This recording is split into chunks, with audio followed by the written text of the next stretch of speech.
Hello बच्चों, चलिए प्रश्न को देखते हैं। प्रश्न है, मूल बिंदु से किसी समतल पर डाले गए लंब के पाद के निर्देशांक 2, ऋणात्मक 1, 1 है। बिंदु 1, 2, 3 की समतल से दूरी है। हमें यहाँ पर 4 विकल्प दिए गए, हमें बताना है कि कौन सा विकल्प सही है। तो प्रश्न को आगे हल करने से पहले जो प्रश्न की मुख्य अवधारणा है उस पर विचार कर लिया जाए।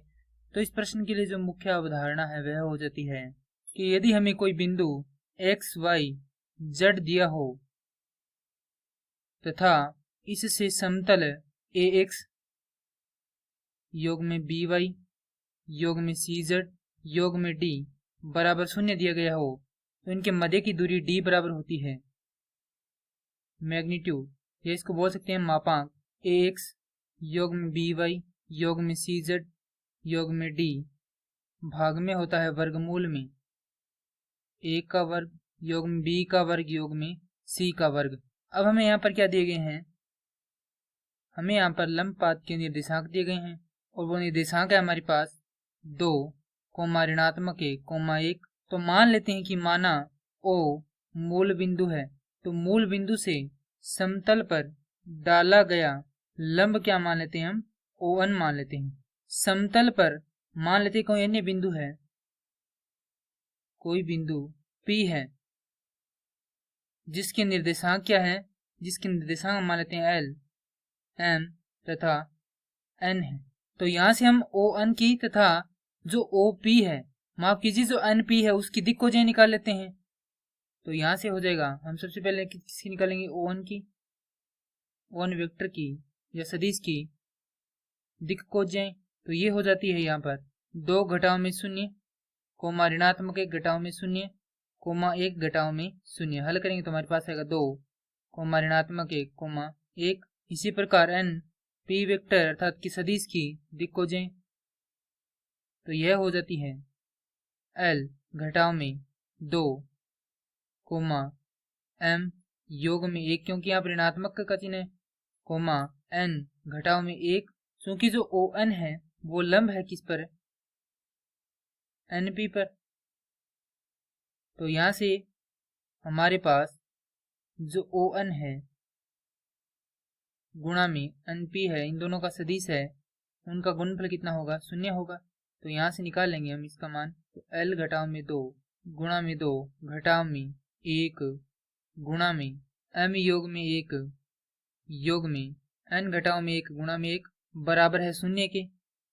तो यहाँ से यदि इसको हल करते हैं तो हमारे पास आता है 2L घटाव में 4 घटाव में M घटाव में 1 योग में N घटाव में 1। तो यहाँ से इसको हल करने पर हमारे बराबर यहाँ पर 0 है। यहाँ से इसको हल करने पर हमारे पास आता है 2L घटाव में M योग में N और यहाँ पर साथ में आ जाता है घटाव में 6 बराबर 0। तो ये आ चुका है हमारे पास किसका समीकरण? समतल का समीकरण। अब हमें समतल तथा बिंदु 1, 2, 3 के मध्य की दूरी निकालनी है। तो इनके मध्य की दूरी D बराबर हो जाएगी, क्योंकि यहाँ पर इनको मान लेते हैं हम, ये कितना है? X है, ये Y है और ये कितना मान लेते हैं? Z मान लेते हैं।